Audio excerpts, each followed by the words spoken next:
Many people who are suffering from eating disorders don't even realize they have one.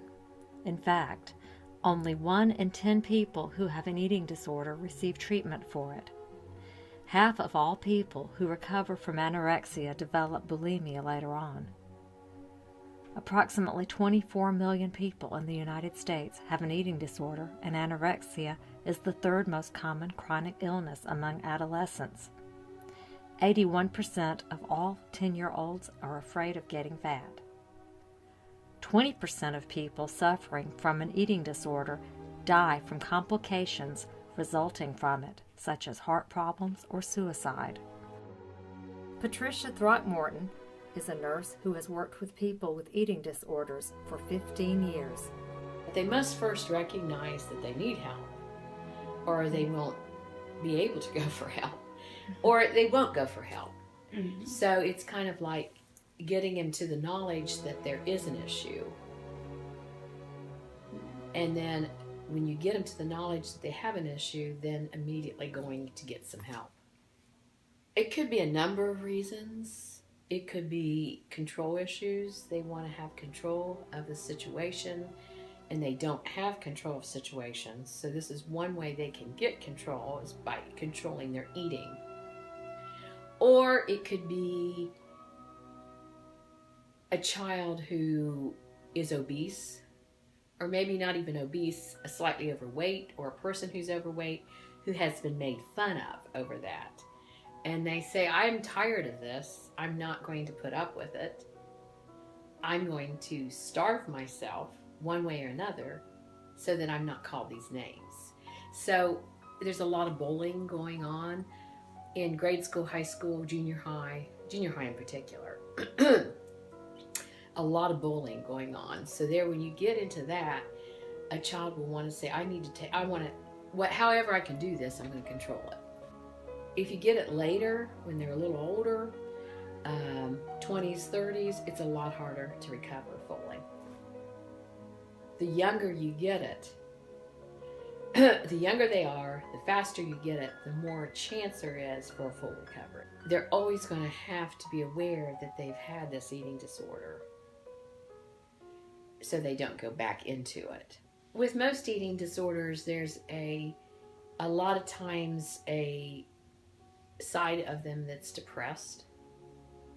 So seeing a psychiatrist and maybe a psychologist is important, because many need to be on an antidepressant to stop that obsessive behavior. Karen Waddell is a nurse who has been struggling with disordered eating her whole life. It's a disease of perception, but also control. You can control what you put in your mouth or don't put in your mouth. You can control what you keep in your body or don't keep in your body. It's still that perception of, in my mind, I don't weigh as much as I do. And the same way when I was thinner, in my mind I didn't weigh what I did then. So I mean, I weigh more now than I've ever weighed in my life, but I'm also healthier in some ways. My mind certainly is. I still catch glimpses of myself in the mirror and go, who is that woman? But I am more comfortable in my skin than I have ever been in my life. Stay healthy, take care of your body, because it's the only one you're going to have. And there's an old saying from rock and roll and I don't even remember who it was, but some old rocker said, if I knew I was going to live this long, I'd have taken better care of myself years ago. It's true. You've got to take care of yourself from the get-go and stay healthy, and don't get caught up in the numbers. Numbers made me crazy. And I didn't weigh for years just because I could tell in my clothes whether or not I was losing or gaining weight. I'm Jennifer Richards, and I was about 11 or 12. I was really young. Mine was shorter lived. It was like about a year long. So I know that a lot of people struggle with it for longer, but I had a lot of help that got me out of it. And when I began my eating disorder, I never would have lumped myself into being one of those people. My pediatrician suggested that I be hospitalized at the time just for being so underweight, but instead my mom suggested that I go to daily counseling. So that's what I did. I had one friend in particular that pretty much spent the majority of the summer with our family and was really encouraging, and she was one person I felt like I could reach out to. And your family was supportive in getting me help, but no one really understood the ins and outs of it. I don't think you can unless you're going through it. Mm-hmm. I don't think a lot of people with eating disorders know that they have one. When I went into it, mine was just trying to lose weight, going on a diet, and then it just kind of spins out of control and being one thing in your life that you can control, which is what you eat and how much weight you lose because of it. So it would be to open up, admit you have a problem, and get help. I felt really lonely, like there was nobody that understood, and even people that had previously had eating disorders that came to try to help me, I rejected what they had to say because I didn't think I had one. I didn't think they could understand what I was saying. So I would say loneliness. It's not a fun place to be. I know that I remember lying in bed and feeling like I was like down in a deep hole, and people were kind of trying to throw me ladders and ropes to climb up, but I just couldn't get up.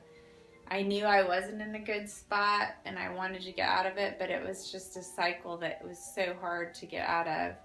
So I remember praying a lot just to be healed and to get out, and I believe that's what did it for me. I'm Boyd Whaley. Well, my training began in 1981 with alcoholics and drug addicts. But of course, many people in that population also had an eating disorder. In fact, I would say it was very common there for the women in that group to have bulimia or anorexia as well as an addiction. You know, we live in a culture that doesn't know, we are not taught to know when we're hungry. We're not taught to follow the signals of our body to be aware that we're hungry. We're not taught to stop eating when we're full, and to pay attention to the signals of being full. And we live in a culture that will where it's very likely that you would be eating in a way that actually would be unhealthy for you, your body. Now, so many of us are unhealthy that the person with an eating disorder, I guess maybe the first problem is they don't think they have an eating disorder. They, for example, they might feel like they're in a world of fat people. I think it is once a person has formed disordered eating and a pattern of disordered eating, the evidence seems to be that they can always go back to that. You know, there's a kind of potential for, if you want to call it, relapse. So I think it's not wise to think of it as a process that just, oh, well, I'm over that now, it doesn't bother me anymore. I think it's wiser to think about disordered eating as a kind of pattern that you have to keep track of maybe the rest of your life. Patterns that I see is that women develop eating disorders related to stress around body image, and so I see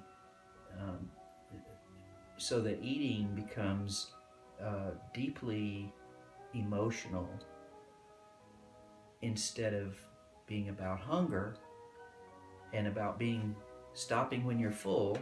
It becomes this almost war to keep your body looking a certain way and being a certain way. And what happens is that women slowly develop a distorted image